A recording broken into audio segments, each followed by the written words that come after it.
Nous allons prier pour la parole. Seigneur, merci encore, Seigneur, pour le privilège que tu nous fais de nous rassembler, Seigneur, dans ta présence, pour écouter, Seigneur, de ta parole. Seigneur, je prie à ce que, Seigneur, que tu m'aides, Seigneur, à transmettre, Seigneur, fidèlement le message que tu as prévu pour ton peuple. Je prie à ce que tu ouvres le cœur de chacun d'entre nous, afin de recevoir cette semence, Seigneur, que tu as, Seigneur, prévue pour nous encore cette journée. Que la gloire et la puissance te reviennent. Amen. Amen. Bonjour, bien-aimés dans le Seigneur. Bonjour. Je vous salue dans la grâce du Seigneur Jésus. Amen. Aujourd'hui, le Seigneur nous fait encore la grâce d'étudier une autre facette de lui. Le dimanche passé, qui peut nous rappeler quelle facette que Jésus nous a présentée? Le dimanche passé, Jésus s'est présenté en tant que quoi? Qui peut nous rappeler? En tant que souverain, voilà. Et si vous vous rappelez très bien, la fois passée, notre frère Maoto, quand il était en train de nous partager sur cette facette du Seigneur, il avait relevé quelque chose, c'est que Jésus est souverain, ça veut dire que Jésus peut faire tout ce qu'il veut, n'est-ce pas? Vous vous rappelez? C'est ce qu'il avait dit. Il est souverain, ça veut dire qu'il peut faire ce qu'il veut. Aujourd'hui, le Seigneur veut nous révéler, se révéler à nous en tant que le maître du temps. Donc le terme de ce matin, c'est Jésus, maître du temps. Et la dernière fois, comme je le disais tantôt, nous avons vu que Jésus est souverain, ça veut dire qu'il peut faire ce qu'il veut. Et aujourd'hui, en fait, c'est en même temps une autre aussi facette de la souveraineté. Parce qu'aujourd'hui, nous allons voir que Jésus fait les choses au moment où il veut. Voilà, c'est très important. Jésus fait les choses au moment où il veut. Pas le moment que nous voulons, mais selon lui, son calendrier. Et bien aimé, si nous ne comprenons pas que Jésus fait toutes choses en son temps, nous allons vivre ici une vie misérable. Parce que nous allons toujours nous attendre à ce que Jésus fasse la chose au moment où nous voulons, mais Jésus va le faire au temps où lui, il veut. Parce que c'est le temps là qui est favorable. Et nous devons savoir que Jésus ne fera jamais la chose en retard, ni d'avance. Mais Jésus fera toujours à son dessein au moment opportun, le moment qu'il a choisi. Et le moment que Dieu choisit, c'est souvent des moments auxquels nous ne nous attendons pas. Et nous allons voir tout à l'heure beaucoup d'exemples dans la parole de Dieu qui même sont choquants. Parce que le temps que Dieu a prévu pour le faire, humainement parlant, on se dirait que mais ce n'est pas normal que Dieu puisse prendre autant de temps. Voilà. Il faut savoir également que la notion de temps a été parlée la première fois dans la parole de Dieu dans Genèse 1. Nous allons le lire. Si nous pouvons prendre Genèse 1, verset 1 à 5. Genèse 1, verset 1 à 5. Genèse 1, verset 1 à 5. Si un bien-aimé peut nous le lire. Genèse 1, verset 1 à 5.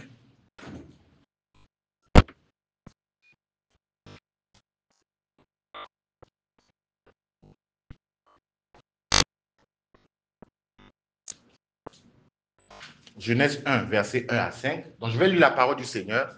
Genèse 1, verset 1 à 5. Au commencement, Dieu créa les cieux et la terre. La terre était informe et vide. Il y avait des ténèbres à la surface de la ville, et l'Esprit de Dieu se mouvait au-dessus des cieux. Dieu, au-dessus plutôt des eaux. Désolé, le verset 3. Dieu dit que la lumière soit, et la lumière fut. Dieu vit que la lumière était bonne. Et Dieu sépara la lumière d'avec les ténèbres. Dieu appela la lumière jour, et il appela les ténèbres nuit. Ainsi, il y eut un soir, il y eut un matin, ce fut le premier jour. Amen. Donc nous voyons ici que lors de la création, après que Dieu puisse créer, et tout à l'heure nous allons voir dans un verset qui nous montre qu'en fait c'est Jésus qui a créé toutes choses, et toutes choses ont été créées pour lui. Nous allons le voir tout à l'heure. Après avoir créé la lumière, donc on nous dit ici qu'il sépara la lumière des ténèbres. Il appela la lumière jour et appela les ténèbres nuit. Et on nous dit ici qu'il y eut un soir, il y eut un matin. Donc la notion de temps est arrivée quand Dieu a séparé la lumière des ténèbres. C'est en ce moment-là que la notion de temps est venue, parce que c'est en ce moment-là qu'on pouvait mettre la différence entre le jour et mettre la différence entre la nuit. Mais il y a quelque chose de très important à préciser, c'est que quand Dieu a créé la notion du temps, quand Dieu a créé le temps, à l'époque, l'homme n'avait pas la pression vis-à-vis du temps. L'homme, à l'époque, n'avait pas la pression vis-à-vis du temps. Adam et Ève, quand ils étaient dans le jardin d'Éden, ils n'avaient aucune pression vis-à-vis du temps. Ils vivaient tranquillement parce qu'ils étaient en harmonie avec la personne même qui a créé le temps, avec le créateur du temps. Et comme ils étaient connectés à Dieu, étant dans la volonté de Dieu, ils n'avaient aucune pression du temps parce qu'ils avaient confiance à Dieu qu'il allait faire toutes choses au bon moment. Est-ce que vous voyez? La notion du temps, la pression du temps est arrivée à quel moment? C'est quand le péché est rentré dans le monde. Le péché étant rentré dans le monde a entraîné la mort. Et cette mort-là a entraîné la pression du temps. C'est à partir de ce moment-là que l'homme maintenant a la pression du temps. Il veut tout faire vite parce qu'il sait qu'il y a la mort qui est là. Mais avant que le péché ne rentre dans le monde, l'homme vivait éternellement. Mais pourquoi il va s'inquiéter du temps? Ça n'a aucun sens, puisqu'il vit éternellement. Donc il sait qu'il ne perd rien. Il était dans la volonté de Dieu et donc il n'avait aucun problème. Donc la pression du temps est arrivée quand le péché est rentré dans le monde. Et bien aimé, si vous remarquez très bien, cette pression est en train de prendre encore davantage de l'ampleur. Et c'est triste. Et ça agit beaucoup sur nous. Aujourd'hui, la dernière fois, on nous apprend la mort de quelqu'un que nous connaissons et qui a eu un AVC. Un jeune qui a eu un AVC. Pourquoi? C'est à cause de la pression du temps. Aujourd'hui, nous courons beaucoup. Nous voulons tout faire en même temps. Pourquoi? Parce que en fait, nous avons la pression du temps. Mais ce qui est grave, c'est quoi? Un chrétien ne doit pas avoir la pression du temps. Un chrétien ne doit pas avoir la pression du temps parce qu'il a reçu une nouvelle nature. Bien aimé, ce sont les païens qui doivent avoir la notion du temps. Pourquoi? Parce qu'ils sont esclaves du péché. Et donc, eux, en fait, ils veulent faire les choses d'eux-mêmes, bien aimé. Mais c'est triste de remarquer aujourd'hui que beaucoup de chrétiens aujourd'hui aussi se retrouvent dans la pression du temps. C'est la pression du temps qui dit que je dois avoir le bac à tel âge, je dois travailler à tel âge, je dois me marier à tel âge, je dois construire une maison à tel âge, je dois avoir les enfants à tel âge. C'est la pression du temps qui le fait. Je dois avoir tel niveau de carrière à tel âge, je dois avoir une voiture, je dois avoir tel montant en compte bancaire, je dois lancer tel projet. C'est la pression du temps qui nous pousse à faire ces choses. Et bien aimé, normalement, ce sont les païens qui doivent le faire. Un chrétien qui se retrouve à avoir la pression du temps, ça veut dire qu'il y a quelque chose qui ne va pas. Pourquoi? Parce que nous avons reçu maintenant une nouvelle nature qui nous donne en fait la nature de Dieu qui est éternelle. Quelqu'un qui est éternel ne peut pas se stresser pour le temps parce que ça n'a aucun sens. Vous comprenez ce que je veux dire? Ça n'a aucun sens. Bien aimé, si au quotidien tu te réveilles, tu as la pression du temps, ça veut dire que quelque chose ne va pas. Soit tu n'as pas reçu la nature de Dieu, ou soit en fait le diable te trompe. Bien aimé. Voilà pourquoi aujourd'hui nous voulons étudier que Jésus est le maître du temps. C'est lui qui contrôle le temps. Nous n'avons pas besoin d'avoir la pression du temps parce que c'est lui qui guide une chose et c'est lui qui fera au moment opportun. Et bien aimé, tant que nous ne comprenons pas cela, nous allons souffrir ici-bas. Parce que même les païens qui courent jour et nuit, bien aimé, c'est Dieu qui décide du moment où la chose qu'ils font va marcher, bien aimé. Ce n'est pas en fonction de ce qu'ils font, bien aimé. La petite partie de nos vies que nous avons passées déjà ici-bas, ça doit nous montrer déjà que ce n'est pas le fait que tu cours qui va permettre à ce que ça va aller. Non. Je me rappelle quand on était petit, on nous disait souvent quand on partait à l'école que l'avenir appartient à ceux qui se lèvent tôt. Mais c'est faux. Mais c'est faux. Combien de personnes se sont levées tôt, mais leur vie tourne en rond? C'est faux. C'est faux, pourquoi? Parce que l'avenir appartient à la personne qui se confie à l'Éternel. L'Éternel qui est le maître du temps. Et c'est lui qui est capable de pouvoir rattraper ce que le monde te dit comme retard. Il le rattrape en une seconde, bien aimé. Oui, parce que c'est lui qui est le maître du temps. Donc nous devons comprendre que la pression du temps est entrée dans le monde avec le péché. À l'état de nature, Adam et Ève n'avaient pas la pression du temps. Adam et Ève, quand ils se levaient le matin, ils avaient déjà tout qui était là. Dieu leur avait déjà tout. fait? Il vivait dans le repos de Dieu. Dieu a créé l'homme le 6e jour. Le 7e jour, qui est le premier jour que l'homme a passé ici-bas, il a passé dans le repos de Dieu pour dire que tout était parfait. Il n'y a rien à ajouter. Il faut seulement en profiter. Est-ce que vous comprenez? Donc nous aussi, qui sommes nés de nouveau, nous sommes dans le repos de Dieu et nous nous reposons en Christ. Ce qui fait que nous ne devons plus avoir la pression de ce monde, bien-aimé. C'est triste de voir combien de fois beaucoup de chrétiens aujourd'hui, on court beaucoup. On se lève, on court à gauche et à droite, mais on pédale dans le vide, on ne fait rien. Bien aimé, il suffit de s'asseoir, analyser vos vies pour voir que, tout ce que vous faites en courant, qu'est-ce que vous avez gagné de bon? Dites-moi, jusqu'à maintenant. Qu'est-ce que vous avez gagné de bon? Qu'est-ce que vous avez gagné de bon? Si ce n'est de tomber gravement malade, si ce n'est d'avoir l'AVC, sinon après d'avoir des déceptions, parce que ce sur quoi on comptait, ça ne va pas. Bien aimé. Bien aimé, faisons très attention. Jésus est le maître du temps. Et en tant que chrétiens, nous devons savoir que nous nous reposons en Jésus qui est le maître du temps et nous ne devons plus avoir les pressions d'ici-bas. Bien aimé, quel que soit le domaine de votre vie, vous ne devez plus avoir de pression. Pourquoi? Parce que vous avez reçu maintenant une nature éternelle. Bien aimé, quelqu'un qui est éternel, est-ce qu'il va s'inquiéter de quelque chose? Non. Quand tu as une nature éternelle, tu ne t'inquiètes pas. Est-ce que vous voyez? Et donc, ce sont les païens qui s'inquiètent. Et d'ailleurs, voilà pourquoi vous allez voir que, en fait, même le diable, vous allez voir que le diable est toujours pressé dans ce qu'il fait. Voilà pourquoi vous allez voir que les agents du diable, ils cherchent toujours le pressé. Il veut vite gagner de l'argent, il veut vite faire ça, il veut vite faire ça. Parce qu'ils savent qu'ils ont la pression du temps. Eux, ils le font parce qu'ils savent qu'ils ont la pression du temps. Ils n'ont pas le contrôle. Oui, ils n'ont pas le contrôle parce qu'ils savent que la mort peut venir à tout moment et ils courent à chaque fois pour vouloir le faire, bien aimé. Ils courent pour le faire, bien aimé. Et nous ne devons pas nous retrouver dans cette pression du temps parce que nous nous reposons en Jésus qui est le maître du temps, bien aimé. C'est très important. Tout à l'heure, nous allons le voir avec tous les exemples que nous allons voir de la parole de Dieu, que bien aimé, nous ne devons pas stresser pour la notion du temps. Parce qu'aujourd'hui, le stress est partout. Même dans l'œuvre de Dieu. Bien aimé, tu peux beau exhorter une personne. Mais bien aimé, c'est le moment où Dieu a décidé à ce que cette personne, sa vie sera transformée, que ça sera transformé. Ce n'est pas le nombre d'audios que tu envoies à la personne. Ce n'est pas le nombre de fois que tu invites la personne à venir à un séminaire ou quoi que ce soit qui fera que cette personne sera transformée. Non. Dieu a écrit un temps où cette personne-là viendra à lui. Toi, fais seulement ta part et continue ta route. Des fois même, les personnes vont se convertir au moment où peut-être même nous ne sommes même plus en vie. Bien aimés, faisons très attention. Il y a eu des gens qui ont fait l'évangélisation pendant des années. De leur vivant, il y a eu personne qui est né de nouveau comme ça, de façon palpable.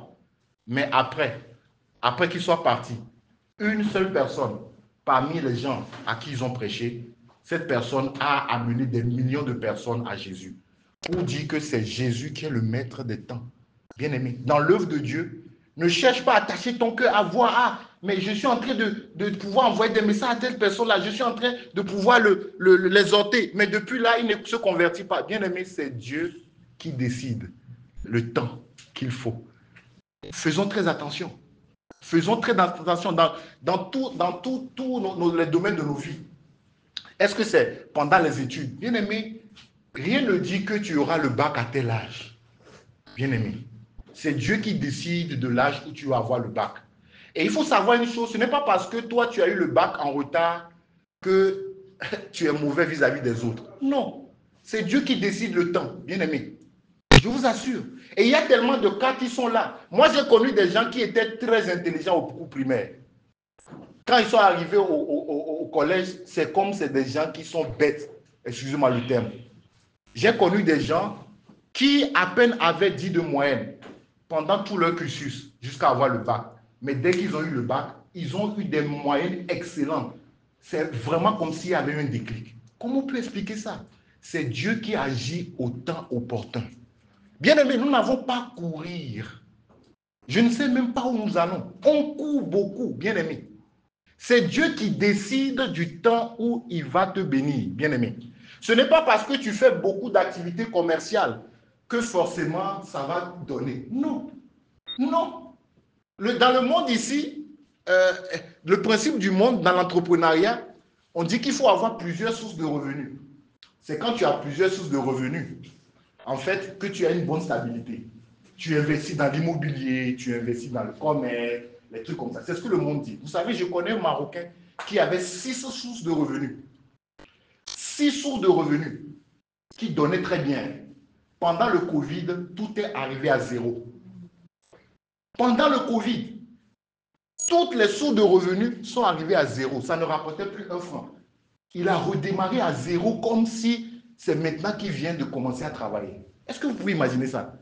Mais quelqu'un qui gagnait beaucoup d'argent avec plusieurs sources de revenus. Comment vous pouvez comprendre ça?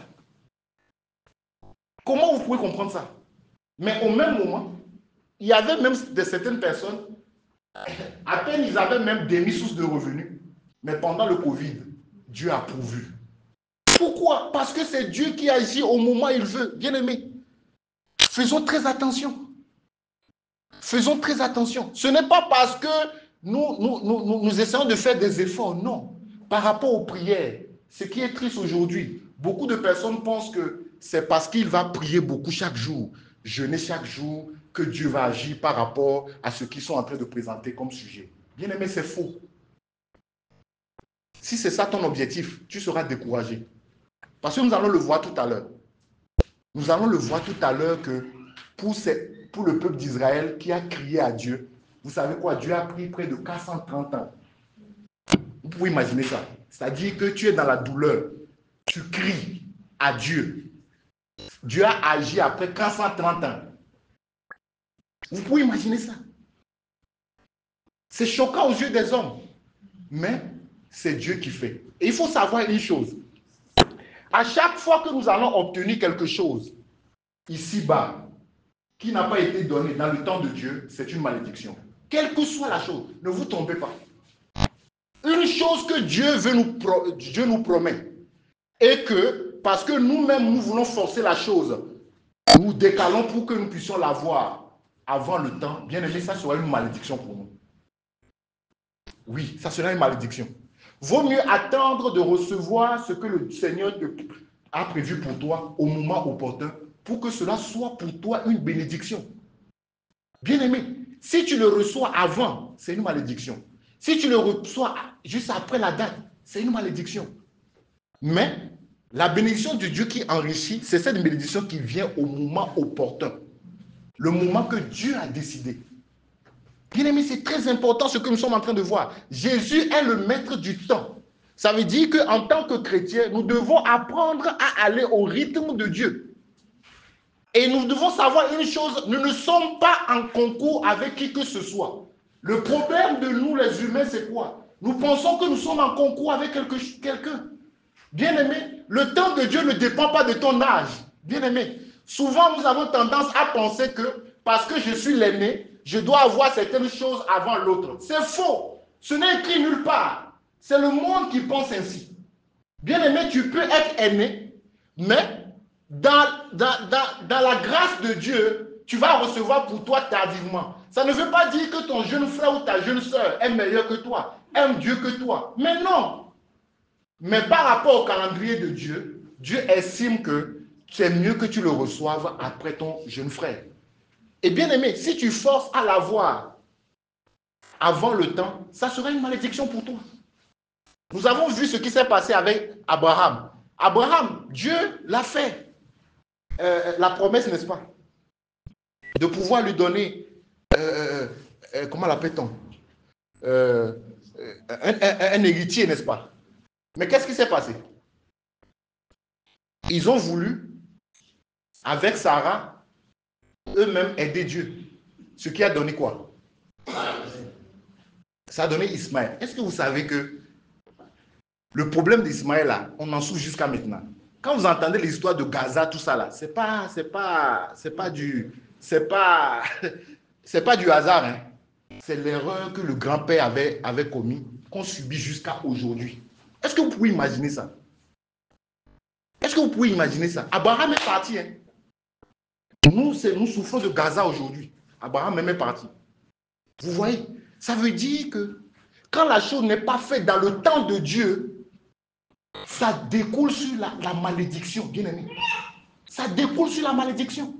Donc, vaut mieux recevoir la chose pendant le temps que Dieu a prévu pour toi, bien aimé. C'est très important. Voilà pourquoi aujourd'hui nous voulons parler de Jésus, le maître des temps. Nous devons nous reposer en Jésus parce que c'est lui qui maîtrise le temps. Et c'est à lui de pouvoir choisir le moment où nous devons avoir la chose, bien aimé. Faisons très attention. Nous allons lire un autre verset. Nous allons voir ici un autre verset. Colossiens 1, verset 1 à 16. Colossiens 1.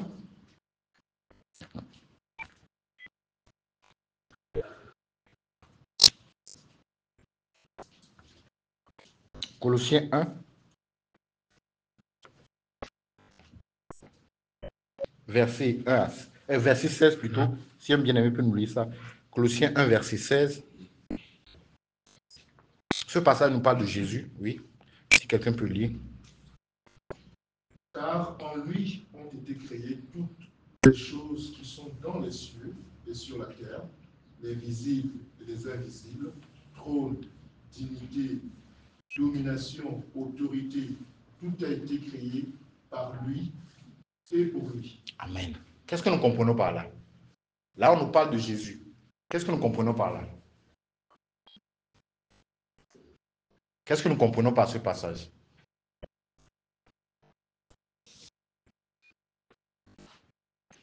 Qu'est-ce que nous comprenons par ce passage?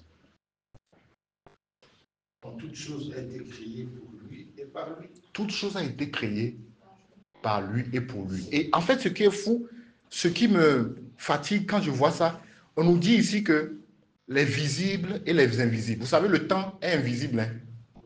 Personne ne peut toucher le temps. Et tout ce qui est invisible, Dieu l'a créé en fait pour rendre l'homme humble. Parce que le temps, c'est quelque chose que l'homme n'arrive pas à contrôler. Il ne peut pas. Vous savez, l'instant que nous sommes en train de vivre là, c'est fini. Nous n'allons plus jamais le vivre. L'instant présent, cette date, à la date T, que nous sommes en train de vivre là, c'est fini. On ne va plus jamais le vivre. On va juste se rappeler que oui, il y a eu quelque chose. Donc ça veut dire que s'il y a quelque chose qu'il fallait faire maintenant et qui n'a pas été fait, c'est fini. C'est passé. Donc l'homme n'a pas le contrôle de ça. Depuis des années, l'homme a cherché, et même dans les films de fiction, il cherche à créer ce qu'on appelle la machine à remonter dans le temps. Mais c'est une fiction, ils ne peuvent pas. On sent que l'homme, il regrette le fait qu'il ne peut pas aller dans le passé pour corriger des choses. Et comme il ne peut pas le faire concrètement, il le met au moins dans les films pour calmer sa conscience. Mais tout ce que nous faisons, c'est fini. Il n'y a plus rien à faire. Si tu devais faire quelque chose à 15 ans, tu ne l'avais pas fait. C'est fini, bien aimé, c'est fini. Voilà pourquoi je conseille souvent les jeunes qu'à un moment qu'il faut apprendre. J'ai appris le piano quand je suis arrivé ici au Maroc en tant qu'étudiant. Et je vous assure, aujourd'hui, à l'âge où je suis là, si je devais commencer à apprendre le piano, bien aimé, ce serait compliqué. Parce que j'ai d'autres choses dans la tête. Dès que je vais mettre le doigt, ça ne marche pas. Je vais dire, oh, pardon, laisse-moi ça. Mais à l'époque, quand tu étais jeune, tu n'avais que ça. Tu mets les doigts, ça ne marche pas, tu forces un peu, tu continues comme ça. Tu fais 2 heures par jour. Après, ça marche. Mais aujourd'hui, tu dois payer le loyer. Tu vas venir faire les doigts comme ça, sur piano. Alors que le bailleur t'attend. Tu as d'autres responsabilités. Tu dois s'occuper de ta femme. Donc, tu vas venir mettre doigt sur piano. Non. Donc, ça veut dire que si je ne l'avais pas fait, c'est fini. Voilà pourquoi je vois les gens, je joue aujourd'hui, ils sont contents. Ils disent, après, c'est fini, c'est passé. Il faut penser à quelque chose qui va venir après. Là, tu ne peux plus faire. C'est vrai. Donc, voilà pourquoi nous devons savoir que ce que on nous dit de faire maintenant, c'est maintenant que nous devons le faire. Quand ça passe, c'est fini. C'est fini. Nous allons voir même que le corps ne répond plus. C'est fini, c'est fini. Moi, il y a certains jeux, je ne peux plus faire. Je ne peux plus. Alors que quand j'étais petit, je faisais bien. Voilà, même l'escalier, simplement, tu montes un peu. On dirait que tu as fait tout le tour du Maroc. Mais oui, parce que tu sens que ce n'est plus trop ça. Mais à l'époque, oh, tu faisais ça toute la journée, c'est même un jeu. Voilà, donc il faut profiter de maintenant, bien aimé. Jésus est le maître du temps. Donc ça veut dire que nous ne devons pas avoir la pression du temps, nous devons nous confier à Jésus parce que c'est lui qui nous contrôle. On dit ici que c'est lui qui a créé quoi? Les trônes. C'est lui qui a créé les dignités, les dominations et les autorités. Bien aimé, est-ce que tu sais que c'est Dieu qui a créé et qui a permis à ce que le président qui est dans ton pays, que tu insultes chaque jour là, tu sais que c'est lui qui a mis? Est-ce que tu sais ça? Est-ce que vous savez? De souvent on oublie, hein? Les présidents que nous avons dans nos pays, qu'on insulte que, ah non, ils sont incapables, tout ça là. Vous savez que c'est Dieu qui les a mis là-bas. Ce n'est pas eux qui ont choisi. Non, ils ne peuvent pas. Un humain, ce n'est pas possible. Toi-même. Mais c'est Dieu qui les met là-bas. Voilà pourquoi les histoires de politique, bien aimées, vaut mieux que nous prions. Parce que ce n'est pas le fait de parler qui va changer. Parce que c'est Dieu qui établit les autorités. Vaut mieux aller chez Dieu et dire que, ah, Jésus, regarde ce que le gars est en train de faire. Il fait la pagaille. Vraiment, gère ça. C'est en ce moment que Dieu va. C'est pas quand on va mettre les discours politiques. Non, il faut l'association avec la Russie, il faut faire ça. Non. Dieu vous regarde, il rit seulement. Est-ce que vous voyez? Parce que c'est lui qui établit. Et donc, c'est lui aussi qui établit le temps. Donc, comme c'est Dieu qui établit le temps, ce que l'homme estime que tu as perdu dans les années passées, au fond, en Dieu, tu n'as pas perdu. Parce que Dieu, lui, il est éternel. Tu n'as pas perdu. Parce que l'essentiel, c'est d'être dans sa volonté. Tant que tu es dans sa volonté, tu n'as pas perdu. Et c'est de ça qu'il s'agit. Nous devons comprendre que Jésus est le maître des temps. Et donc, nous ne devons pas mettre en place des systèmes humains pour vouloir gagner du temps. Non, on ne gagne pas. On ne gagne pas du temps, bien aimé. Laissons Dieu gérer. Parce que c'est lui qui est le maître des temps. Et c'est à lui de décider qu'à tel âge, tu finis tes études. À tel âge, tu dois travailler. Mais avant de travailler, tu attends 10 ans. Tu ne travailles pas. Ah. Les gens vont dire que, ah, mais c'est bizarre. Toi, tu es paresseux, tu restes à la maison. Ce n'est pas grave. Mais c'est le Seigneur qui a décidé. Au moment opportun, tu vas voir, Dieu va mettre la différence. Parce que c'est lui qui est le maître des temps. Quand tu te confies en lui, tu n'es pas perdant, bien aimé. Tu n'es jamais perdant. Parce qu'il est éternel. C'est de ça qu'il s'agit. Donc, en tant que chrétien, nous ne devons pas avoir la pression du temps, bien aimé. Nous ne devons pas avoir la pression du temps. Beaucoup se mettent des pressions. Combien de personnes ont mis tellement de pression au niveau des études? Ah non, je veux avoir le master à tel âge. Je veux avoir le master. Ils ont eu le master. C'est comme s'ils n'ont rien fait de leur vie. Ils sont à la maison. À quoi ça sert? Ça ne sert à rien. Mais le frère qui n'a même pas fait ce truc-là, c'est compliqué au même au niveau de... Il a fait 6 ans en licence. Ah, il est fatigué. Lui, Dieu lui fait la grâce. Tac, il trouve un boulot. Au moins, il a une dignité. Lui, là, au moins, il gagne quelque chose par mois. Toi, tu as le master, tu es à la maison. Pourquoi? Parce que ce frère s'est reposé en Christ. Et lui qui est le maître des temps agit en sa faveur. Bien aimé, c'est de ça qu'il s'agit. Il est le maître des temps et des circonstances. On va voir aussi ici Hébreux 13, verset 8, qui montre aussi qu'il est le maître des temps.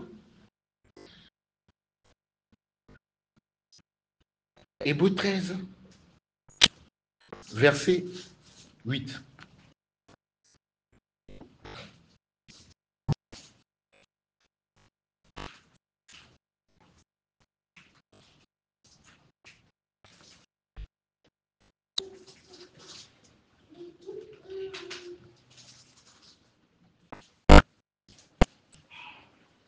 Hébreux 13, verset 8, si bien aimé peut le lire.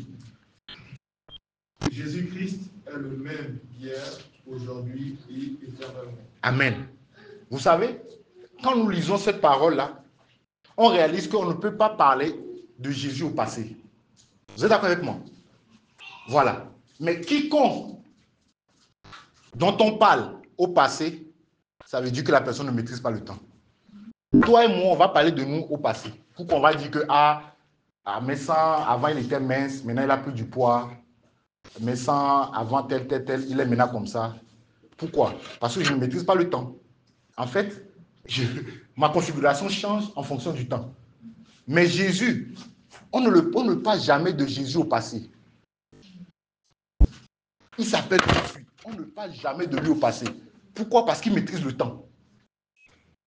Je ne sais pas si vous comprenez l'ampleur de la chose.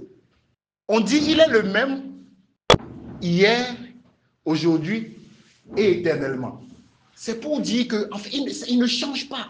Il n'y a pas d'onde de variation en lui. Pourquoi? Parce que c'est lui qui contrôle le temps. Vous et moi, on va parler de nous au passé. Avant, on va dire que tu jeûnes tel. Après, on va t'appeler papa parce qu'il y a des enfants. Après, on va t'appeler tel. On voit maintenant qu'il y a plus de maturité qu'avant. Mais non, Jésus, la maturité, c'est la même chose. Il a le summum à tout niveau.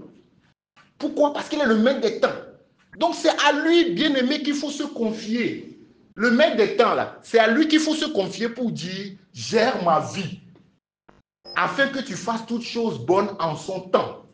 Ce n'est pas à nous de chercher les méthodes humaines, bien-aimés. Ce n'est pas à nous de chercher à avoir la pression du temps. Mais c'est à Jésus que nous devons nous confier. C'est très important. Nous allons lire Ecclésiaste 3, versets 1 à 8. Ecclésiaste 3, versets 1 à 8 montre combien de fois Dieu a prévu un temps pour tout, bien-aimé. Il a prévu un temps pour tout. Et nous, ce que nous devons faire, c'est de nous reposer en lui pour qu'il fasse toutes choses bonnes en son temps dans nos vies. L'objectif n'est pas de chercher à courir derrière le temps, comme les païens le font. Parce que nous avons maintenant la nature de Christ. Ecclésiaste 3, versets 1 à 8.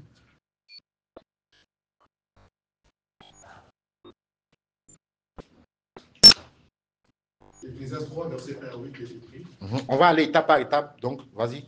Le verset 1 est écrit. Il y a un temps pour tout, un temps pour toutes choses sous les cieux. Oui, on s'arrête là et on va continuer. Voilà, on nous dit ici qu'il y a un temps pour tout et pour toutes choses sur les cieux. C'est pour dire que quoi? Dieu a un calendrier pour chacun d'entre nous. Et Dieu a prévu quelque chose à un temps précis pour chacun d'entre nous. Frère, on continue. Un temps pour naître et un temps pour mourir, un temps pour planter et un temps pour arracher ce qui a été planté. Merci. Vous voyez, on nous dit ici qu'il y a un temps pour naître. Chacun d'entre nous naît à un jour bien précis, à une heure bien précise. Chacun d'entre nous vient d'un ventre bien précis. C'est Dieu qui l'a décidé ainsi. Mais, comment se fait? Pourquoi on va chercher à faire concours par rapport à la naissance? Non, ça n'a aucun sens. C'est Dieu qui décide à quel moment nous allons venir. Pourquoi chacun d'entre nous n'avons pas décidé quel moment nous allons arriver? Dites-moi, pourquoi chacun d'entre nous n'avons pas choisi le moment où nous allons venir? Parce que nous ne contrôlons pas. Est-ce que vous voyez? De la même façon, la mort. Est-ce que quelqu'un choisit le jour où il va mourir? Non. La mort est quelque chose que Dieu a mis en place afin de briser l'homme pour le rendre humble. Pourquoi? Parce que la mort ne dépend pas de l'âge. Bien aimé. Avant, on pensait qu'il y a certaines maladies, ce sont les vieux qui l'attaquent, que ça attrape. Mais aujourd'hui, on se rend compte que même les jeunes ont ça. Bien aimé. Donc, en fait, Dieu nous montre ici que c'est lui qui contrôle le temps. La mort, c'est lui qui le contrôle. Le jour de la mort, c'est lui qui contrôle. Ce n'est pas à nous de décider. Et on dit ici un temps pour planter et un temps pour arracher ce qui est planté. Bien aimé, est-ce que vous savez, je ne sais pas si certains d'entre vous n'avez pas fait l'agriculture ici, vous savez quoi? Pour ceux qui ont fait l'agriculture, vous savez, il peut arriver que toi et ton voisin, vous plantez quelque chose le même jour. Bien aimé, vous n'allez pas récolter le même jour. Vous ne vous êtes pas posé la question. Vous plantez le même jour. Peut-être vous partagez les mêmes semences, vous plantez, mais vous n'allez pas récolter le même jour. Vous ne trouvez pas que c'est fou? En fait, Dieu a fait ça pour en fait rendre l'homme humble. Pour dire que c'est lui qui décide. Ce n'est pas parce que tu as planté aujourd'hui que ça va donner. Il y a des fois même que, en fait, toi, tu plantes même en retard vis-à-vis de quelqu'un. Mais pour toi, ça va sortir avant. Est-ce que vous pouvez imaginer ça? C'est un peu comme une sœur à nous qui était tombée enceinte. La sœur a été tombée enceinte avant une autre sœur. Elle est tombée enceinte, je pense, 2 mois avant une sœur. La sœur qui est tombée enceinte après les 2 mois a accouché avant celle qui a eu la grossesse avant. Comment on peut comprendre ça? Elle stressait, mais elle se disait que, ou bien il y a un problème avec ma grossesse. Non, il n'y a pas de problème. Parce que c'est Dieu qui décide à quel moment le bébé va sortir. Et donc, ce qui est fou, c'est que au moment où elle était enceinte, elle se disait que, ok, la fille qui est là, c'est la grande sœur de l'autre qui va venir. Hein. Mais à la fin, Dieu a changé.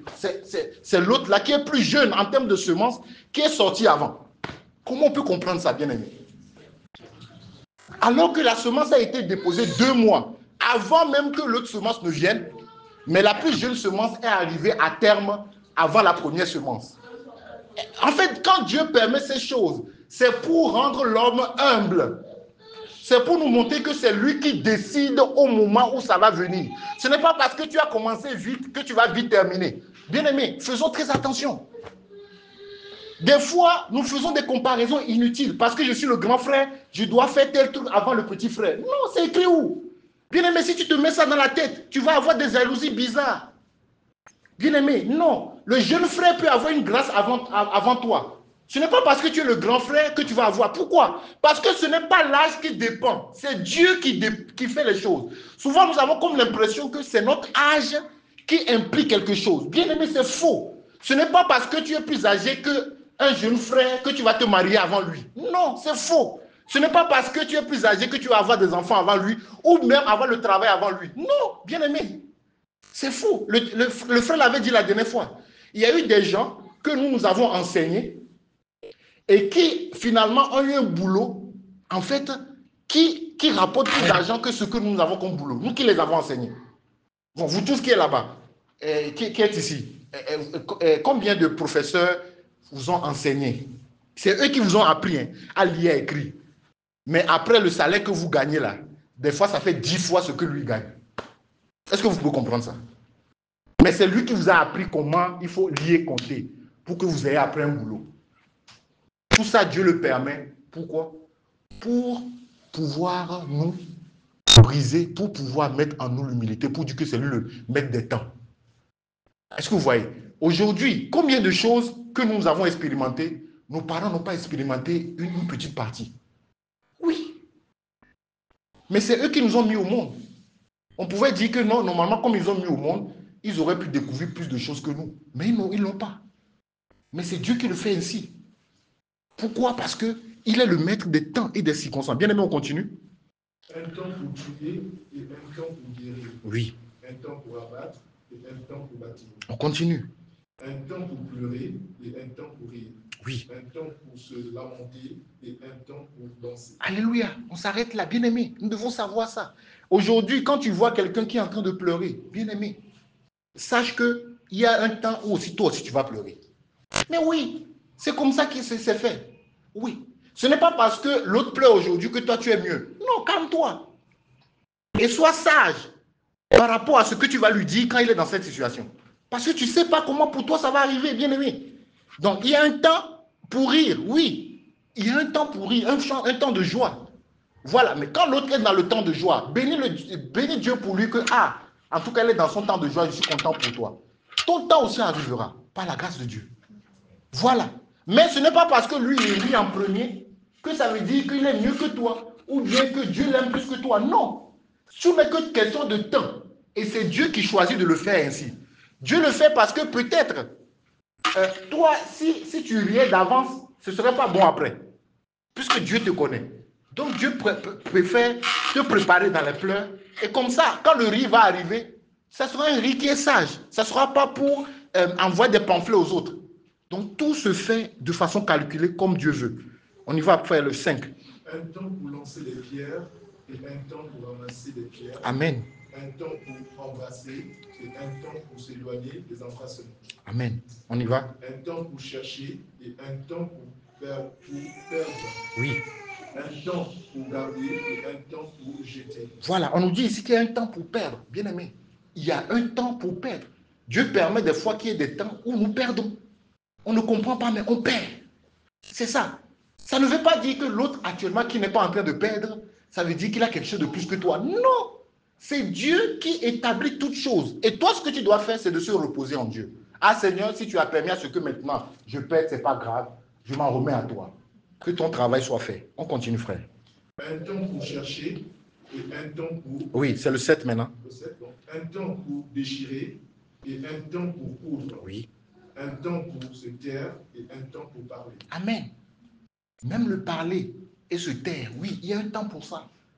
Nous devons toujours être à l'écoute du Seigneur pour savoir, ce temps-là, qu'est-ce que je dois faire? Parce que c'est lui qui est le maître des temps. C'est très important, on continue. Un temps pour aimer et un temps pour haïr. Un temps pour la guerre et un temps pour la paix. On va sauter, on va aller au verset 11, le début. Il fait toutes choses bonnes en son temps. Très bien. Il a mis dans leur cœur la pensée de l'éternité, bien que l'homme ne puisse pas saisir l'œuvre que Dieu fait. Amen. Du commencement jusqu'à la fin. Amen. Donc ici, ce verset nous dit, j'aime beaucoup ce verset, Dieu fait toutes choses bonnes en son temps. Bien aimés, nous devons retenir cela. Dieu fait toutes choses bonnes en son temps. Donc ça veut dire que la chose sera bonne quand c'est fait dans le temps de Dieu. En dehors du temps de Dieu, cette chose va t'apporter la malédiction. Donc nous devons attendre le temps de Dieu, bien aimés. Nous devons attendre le temps de Dieu. Quel que soit ce que les hommes peuvent dire, nous devons attendre le temps de Dieu. Parce que c'est dans le temps de Dieu que nous avons la bénédiction. Tout ce qui se fait en dehors du temps de Dieu va nous apporter la malédiction, bien aimés. Et le retard pour rien. J'ai donné tout à l'heure le cas de Ismaël. Nous en souffrons jusqu'à maintenant. Après des années. Pourquoi? Parce que Sarah n'a pas voulu patienter, attendre le temps de Dieu. Il a voulu aider Dieu. Bien aimé, nous ne devons pas faire ça. Dieu fait toutes choses bonnes en son temps. Je ne sais pas pour quel sujet tu es en train de prier maintenant. Je ne sais pas à quoi tu aspires maintenant que tu voulais avoir. Mais bien aimé, tu n'es en concours avec personne. Ça, c'est un. Tu n'es en concours avec personne. Et Dieu a établi un temps où il va donner la réponse favorable à ta question. Et quand il va te le donner, bien aimé, c'est en cela que tu auras la bénédiction. Toi-même, tu verras que, cette chose-là, si je l'avais eu avant, ça devait me détruire. Bien aimé, faisons très attention. Faisons très attention. C'est dans le temps de Dieu que nous avons la bénédiction de Dieu. Et le proverbe nous dit que c'est la bénédiction de Dieu qui enrichit et qu'elle n'est suivie de quoi? D'aucun chagrin. La véritable bénédiction, c'est elle qui n'est pas suivie de chagrin. Ce n'est pas le fait de rire aujourd'hui et demain c'est amertume. Non, la bénédiction de Dieu, tu ris constamment. Mais quand tu fais les choses humainement parlant, le problème c'est que, en fait, c'est pas ça qui enrichit. Après, tu vas voir que ça va apporter des pleurs et des graissements de dents. Nous allons rapidement donner quelques exemples de personnes qui ont reçu les promesses de Dieu et on va voir comment Dieu a agi. Nous allons voir le cas d'Abraham rapidement. La promesse d'Abraham dans Genèse 12, versets 2 à 4. Genèse 12, versets 2 à 4. La promesse que Dieu fait à Abraham. Comme vous le savez, Abraham était avancé en âge, mais Abraham n'avait pas d'héritier. Et donc, Abraham demandait à Dieu, il n'a pas d'héritier. Et Dieu lui fait vraiment cette promesse. Et nous allons voir à quel moment Dieu l'a accompli. Donc, on voit Genèse 12, versets 2 à 4. On va voir la promesse. Je ferai de toi une grande nation, et je te bénirai. Je rendrai ton nom grand, et tu seras une source de bénédiction. Je bénirai ceux qui te béniront, et je maudirai ceux qui te maudiront. Et toutes les familles de la terre seront bénies en toi. Abraham partit comme l'Éternel le lui avait dit, et l'autre partit avec lui. Abraham était âgé de 75 ans lorsqu'il sortit de Canaan. De Charan. Amen. On s'arrête là. Vous voyez, en fait, ici, on nous parle en fait d'Abraham qui n'avait pas encore eu d'enfant. Et Dieu lui fait cette promesse que non, en fait, je vais te donner un héritier et à travers celui-là, je ferai de toi, en fait, père d'une multitude de nations. Et la parole de Dieu nous dit ici que Abraham avait quel âge? 75 ans. Vous savez, c'est combien qu'à 75 ans? Hein?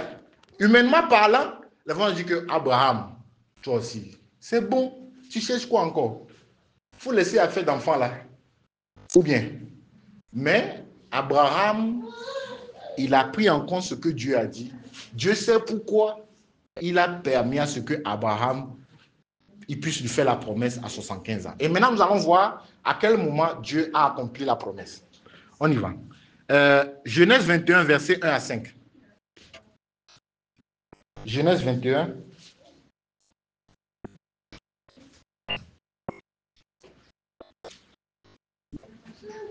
Verset 1 à 5. L'Éternel se souvint de ce qu'il avait dit à Sarah, Mhm, et l'Éternel accomplit pour Sarah Mhm. ce qu'il avait promis. mhm, Sarah devint enceinte, mhm, et elle enfanta un fils à Mhm. Abraham. mhm. Dans la vieillesse, Mhm. au temps fixé, dont Alléluia. Dieu lui avait parlé. Relis la, frère, le 2. Relis encore le 2. Sarah devint enceinte, Mhm. et elle enfanta un fils à Abraham Mhm. dans sa vieillesse, Mhm. au temps fixé dont Dieu lui avait parlé. Alléluia, on continue.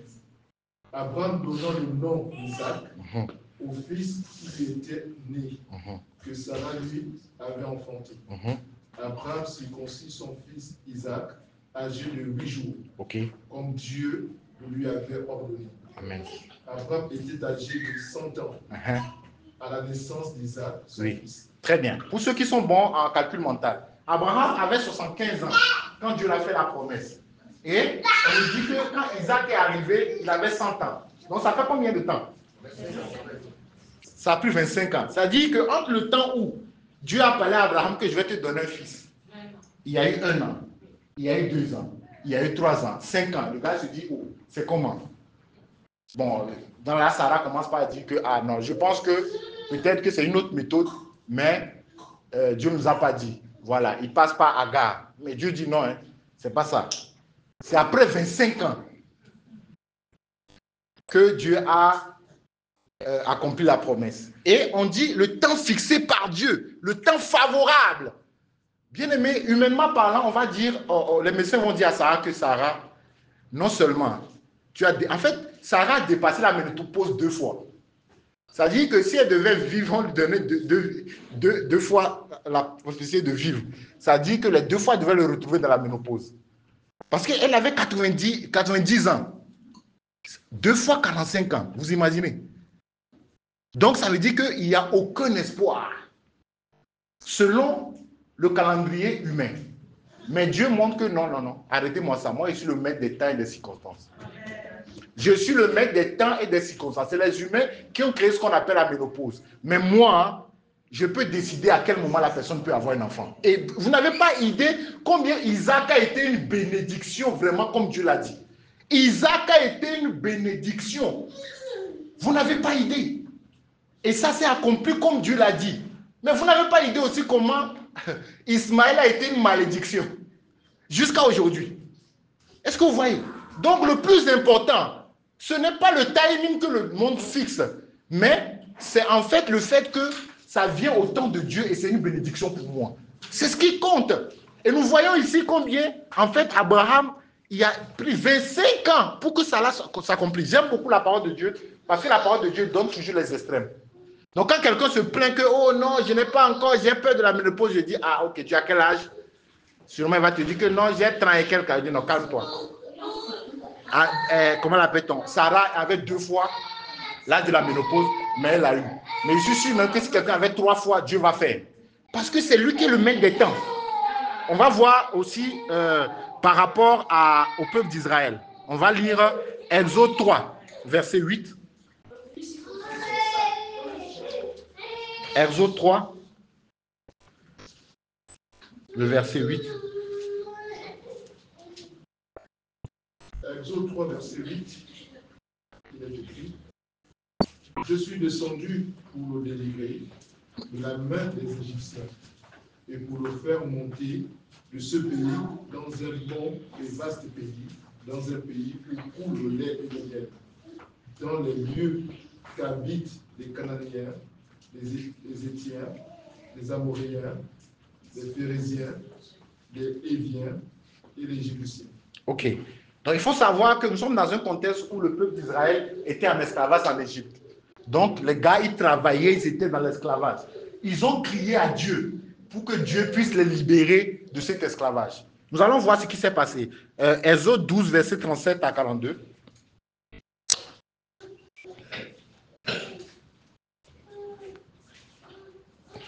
Exode 12, verset 37 à 42. Les enfants d'Israël firent ce que Moïse avait dit, et ils demandèrent aux Égyptiens des vases d'argent. Exode 12, 37 à 42. 37? Oui. Ah, 37. Oui. Les enfants d'Israël partirent de Ramsès pour Sukkot, au nombre d'environ 600 000 hommes de pied, sans les enfants. Une multitude de gens de toute espèce montèrent avec eux. Ils avaient aussi des troupeaux considérables de brebis et de bœufs. Ils firent des gâteaux cuits sans levain avec la pâte qu'ils avaient emportée d'Égypte et qui n'étaient pas levés, car ils avaient été chassés sans prendre les provisions avec eux. Le jour des enfants d'Israël en Égypte fut de 430 ans. Et au bout de 430 ans, le jour même, toutes les armées de l'Éternel sorties du pays d'Égypte. On s'arrête là. Est-ce que vous imaginez? C'est-à-dire le peuple d'Israël était en esclavage. Le peuple d'Israël a crié à Dieu. C'est-à-dire que chaque jour, il criait, Seigneur, c'est douloureux, cette situation. Viens nous sauver. Seigneur, c'est douloureux. Entre le temps où il criait à Dieu et le temps où on les a délivrés, il s'est écoulé combien d'années? 430 ans. 4 siècles. Avec encore des poussières. Bien aimé, vous pouvez imaginer ça. 4 siècles. Mais on doit se dire que, mais vraiment, quoi, Dieu a mis un écouteur ou quoi? Il est en train d'écouter une musique ou bien il nous a oubliés ou quoi? On pouvait dire ça. Mais, c'est le temps favorable de Dieu. Donc, nous ne devons pas voir les choses selon les hommes. C'est le temps favorable. Et ce qui est bizarre, c'est que quand ils sont venus dans le désert, vous savez quoi? Humainement parlant, ils devaient faire quelques jours pour se retrouver dans la terre promise. Ils ont fait encore 40 ans dans le désert. Vous pouvez imaginer ça? 40 ans dans le désert. Mais c'est beaucoup, humainement parlant. Mais, parce que Jésus, il est le maître des temps. C'est lui qui contrôle toutes choses. Il sait pourquoi il a permis que ce soit 430 ans. Il sait pourquoi dans le désert, il a fallu que ce soit 40 ans. Il sait. Donc nous devons simplement lui faire confiance. Nous ne devons pas regarder. Si nous voulons regarder les années en fonction comment l'appelle-t-on, de la sagesse humaine, bien aimé, nous allons être en erreur. Mais nous devons avoir la pensée de l'éternité. Celui qui a la pensée de l'éternité, 430 ans, c'est rien. 430 ans, c'est rien. Parce que dans la pensée de l'éternité, un jour, c'est comme combien? C'est comme 1000 ans. Dans la pensée de l'éternité, on ne doit pas voir l'âge. Donc ça veut dire qu'à partir de maintenant, bien aimé, si tu estimes que tu as reçu une nouvelle nature, tu dois avoir la pensée de l'éternité. Tu ne dois pas regarder le temps qui est là. Le temps qui est là ne sert à rien. Le temps qui est là, Dieu contrôle le temps. Nous ne devons pas être en pression vis-à-vis du temps. Ce sont les païens qui doivent être en pression vis-à-vis du temps. Bien aimé, quel que soit le domaine de ta vie, si Dieu t'a promis que tu dois voyager à tel moment, bien aimé, attends le temps là, attends ce temps-là. Le temps favorable là, Dieu lui-même va ouvrir les portes. Ne cesse pas forcer. Si tu forces, ça va te donner une malédiction. Bien aimé, ça va te donner une malédiction. Je vous assure. Il y a tellement de cas dans la Bible, je vous assure. Le cas de Saül, qui était tellement pressé. C'était le jour là. Il y a eu justement une différence de quelques minutes qu'il a pris une mauvaise décision. À cause de ça, Dieu lui a arraché la royauté. Est-ce que vous voyez? C'est très dangereux. Nous devons aller au rythme de Dieu parce que Jésus est le maître du temps. Nous ne devons pas courir derrière le temps. Nous devons simplement soumettre les choses à Dieu et seulement dire que, ah, Seigneur, nous attendons à toi. Le monde peut dire que, ah non, pour ce dossier-là, non, l'âge que tu as là, ça ne va plus passer. Qu'est-ce que tu dois faire? Tu te confies à Dieu. Seigneur, voilà, moi j'ai dépassé l'âge limite, mais je veux faire ça. Seigneur, fais-moi grâce. C'est tout. C'est tout. C'est à lui de gérer le reste. Maintenant, c'est toi, maintenant tu vas utiliser des pensées humaines. Combien de personnes, vous savez, il y a beaucoup de personnes qui ont fait ce qu'on appelle le jugement supplétif. Je ne sais pas comment ça s'appelle chez vous, dans votre pays. Le jugement supplétif, ça veut dire comment ça s'appelle chez vous. C'est-à-dire que quand les gens voient une opportunité, ils voient que l'âge ne va pas marcher là, ils vont faire des dossiers pour revoir leur âge. Et puis on leur fait, comment l'appelle-t-on? On diminue l'âge. Bien aimé, il faut faire très attention. Vous savez, il y a un des meilleurs amis de mon frère, mon grand frère, qui a fait cette chose-là. Il est au pays et tellement il veut aller jouer, il veut aller jouer dans une équipe. Le Seigneur voulait vraiment lui faire la grâce de pouvoir jouer. Mais il était pressé.